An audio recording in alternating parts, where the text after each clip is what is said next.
கிறிஸ்துவுக்குள் அன்பான தேவனுடைய பிள்ளைகளே, நாம் ஆராதிக்கிறவரும் நாம் தொழுது கொள்கிறவரும் ஆகிய கர்த்தர் நம்மை எவ்வளவு நேசிக்கிறார் என்பதை நாம் அவருடைய பாதத்தில் அமர்ந்து அவருடைய வேதத்தை தியானித்து அவரோடு நடக்கும் பொழுதுதான் உணர்ந்து கொள்ள முடியும். ஆனால் இன்றைக்கு பெரும்பாலான ஜனங்கள் தேவ சமூகத்தில் அமர்ந்து கண்ணீரோடு ஜெபிக்கிறதை நான் பார்க்கிறேன். எதற்காக கண்ணீரோடு ஜெபிக்கிறார்கள்? எதற்காக போராடி ஜெபிக்கிறார்கள்? ஒருவேளை என் பிரச்சனைகளை, என் தேவைகளை அவர் காணாதவரை போல இருக்கிறாரே என்று அழுது போராடி ஜெபிக்கிறார்கள். ஆனால் உண்மையில் ஆண்டவர் நமது பிரச்சனைகளையும் தேவைகளையும் காணாதவரை போல இருக்கிறாரா என்று ஒரு கேள்வி எழுப்பினால் வேதம் என்ன சொல்கிறது பாருங்கள். ஏசாயா தீர்க்கதரிசன புஸ்தகம் 55ஆம் அதிகாரம் முதல் வசனத்தை பாருங்கள். ஓ தாகமாயிருக்கிறவர்களே, நீங்கள் எல்லோரும் தண்ணீர்கள் அண்டைக்கு வாருங்கள். பணமில்லாதவர்களே, நீங்கள் வந்து வாங்கி சாப்பிடுங்கள். நீங்கள் வந்து பணமுமின்றி விலையுமின்றி திராட்சரசமும் பாலும் கொள்ளுங்கள். பாருங்க, ஆண்டவர் அழகா சொல்லுகிறார். ஒருவேளை உங்க கையில பணம் இல்லையா? நீங்க தாகத்தோடு இருக்கிறீங்களா?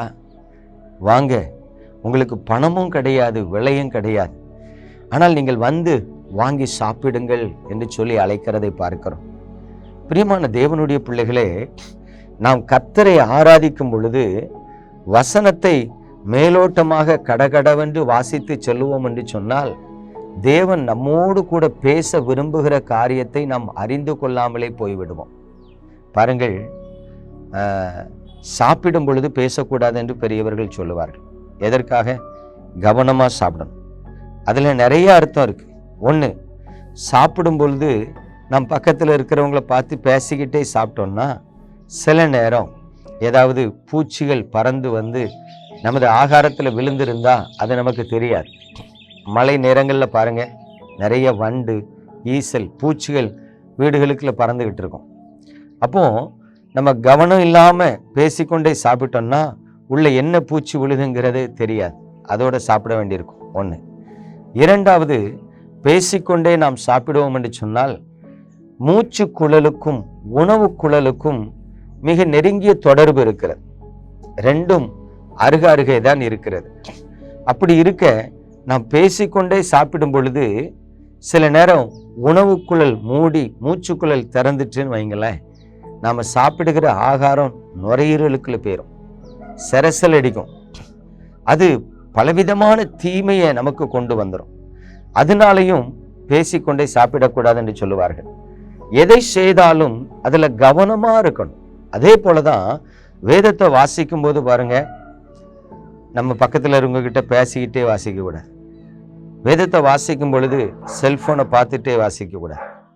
வேதத்தை வாசிக்கும் பொழுது கான்சன்ட்ரேட்டா, அதாவது முழு கவனத்தையும் ஒருமுகப்படுத்தி அந்த வேதத்தை கவனமாக வாசித்து தியானிப்போம் என்று சொன்னால் அந்த வசனத்திலிருந்து ஆண்டவர் நமக்கு கற்றுத்தருகிற காரியங்கள், நம்மோடு பேசுகிற காரியங்கள், நம்மை உணர்த்துகிற காரியங்கள், நம்மை ஆசீர்வதிக்கிற காரியங்கள் என்று அதில் பல நன்மைகளை நாம் புரிந்து அறிந்து பெற்றுக்கொள்ளலாம். அப்படி இல்லாமல் கடகடன்னு வாசித்துட்டு போயிட்டோம் அப்படின்னா தேவன் நம்மோடு பேச விரும்புகிற காரியத்தை நம்ம கவனிக்க முடியாது. அப்படித்தான் இன்றைக்கு தேவனுடைய பிள்ளைகள் தேவன் நம்மீது வைத்திருக்கிற அன்பை விளங்கி கொள்ளாமல் இருக்கிறார்கள்.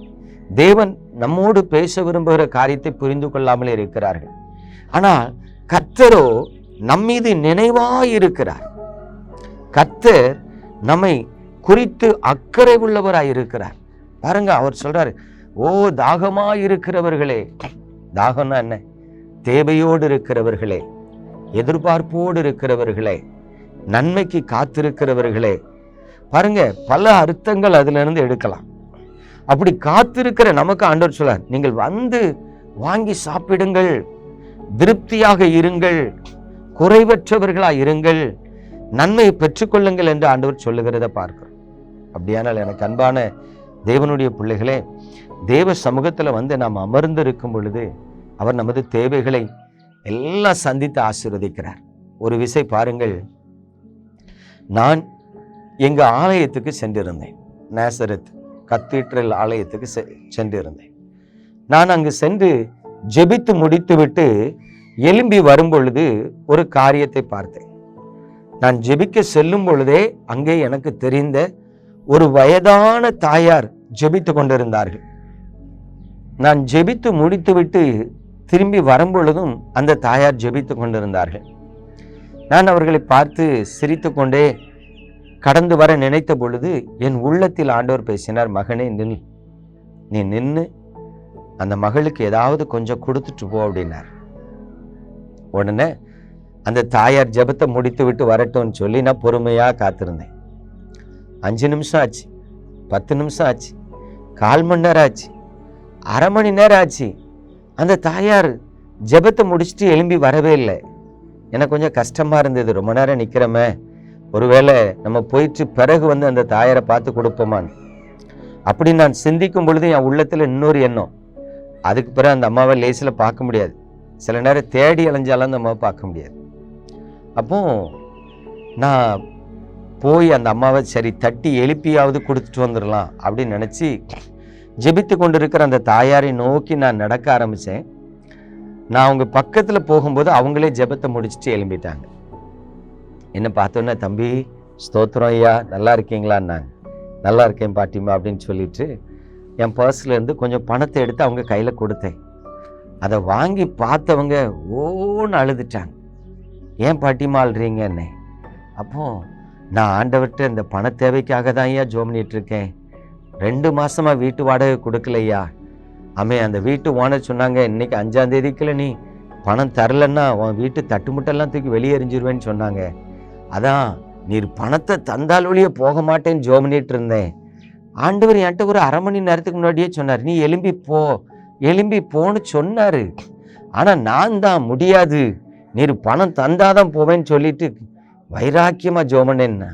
அப்ப எனக்கு புரிந்து கொண்டது, என்கிட்ட ஆண்டவர் அந்த மகளுக்கு ஏதாவது கொடுன்னு சொன்ன நேரமும் அந்த அம்மாட்ட ஆண்டவர் நீ எழும்பி போன்னு சொன்ன நேரமும் கரெக்டா இருந்திருக்கு. ஆனா அந்த அம்மா விசுவாசம் இல்லாம அரை மணி நேரம் எக்ஸ்ட்ராவா ஜோம் பண்ணியிருக்காங்க பாருங்க. அவங்க அரை மணி நேரத்துக்கு முன்னாடி எழும்பி வந்தாலே நான் உங்களுக்கு அந்த பணத்தை கொடுத்துருப்பேன். ஆனா அந்த அம்மாவுடைய கீழ்ப்படியாம, அந்த அம்மாவுடைய தேவனை புரிந்து கொள்ளுகிற தன்மையில இருக்கிற குறைவு அரை மணி நேரம் காத்திருக்க வேண்டியதாயிற்று.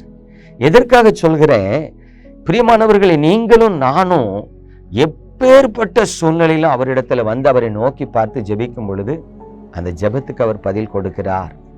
அல்லேலூயா. பிரியமானவர்களே, இன்னைக்கு கர்த்தர் உங்களை பார்த்து சொல்றார், தாகமாய் இருக்கிறவர்களே நீங்கள் பணமுமின்றி விலையுமின்றி வாங்கி சாப்பிடுங்கள். அவர் உங்கள் தேவையை சந்திக்க ஆசீர்வதிக்க உண்மையும் வல்லமையும் உள்ளவராக இருக்கிறார். நம்ம ஜெபிப்போமா? எங்கள் அன்பின் பரலோக தகப்பனே, இந்த பரிசுத்தமான நல்ல நாளுக்காக உமக்கு ஸ்தோத்திரம். உமது அன்பின் கரத்தில் எங்களை தாழ்த்துகிறோம். ஆண்டவரே, நாங்கள் தேவையோடு இருக்கிறோம் என்பது உமக்கு தெரியும். நாங்கள் உம்மிடத்திலிருந்து நன்மைக்காக காத்து கொண்டிருக்கிறோம் என்பது உமக்கு தெரியும். உண்மையே எதிர்பார்த்து கொண்டிருக்கிற எங்கள் வாழ்க்கையில ஆண்டவரே, பணமும் இன்றி விலையும் இன்றி நீர் கொடுக்கிற ஆசீர்வாதங்களை கட்டளையிடும் சுவாமி. இன்றைக்கு என்னோடு கூட இணைந்து ஜெபித்து கொண்டிருக்கிற உமது பிள்ளைகளை ஆசீர்வதிப்பீராக. அவர்கள் கண்ணீரை துடைப்பீராக. அவர்களுக்கு ஒரு அற்புதத்தை செய்வீராக. அவர்கள் வாழ்க்கையில உங்க பரிசுத்த நாமத்தை மகிமைப்படுத்துவீராக. தேவரீர் உமது கிருபையுள்ள கரத்தில் உமது பிள்ளைகளை தருகிறேன். அவர்கள் முகத்திலிருந்து கண்ணீரை துடைத்து உங்க பரிசுத்த நாமத்தை மகிமைப்படுத்தும். இயேசு கிறிஸ்துவின் அற்புத நாமத்தில் ஜெபிக்கிறேன் நல்ல பிதாவே, ஆமென்.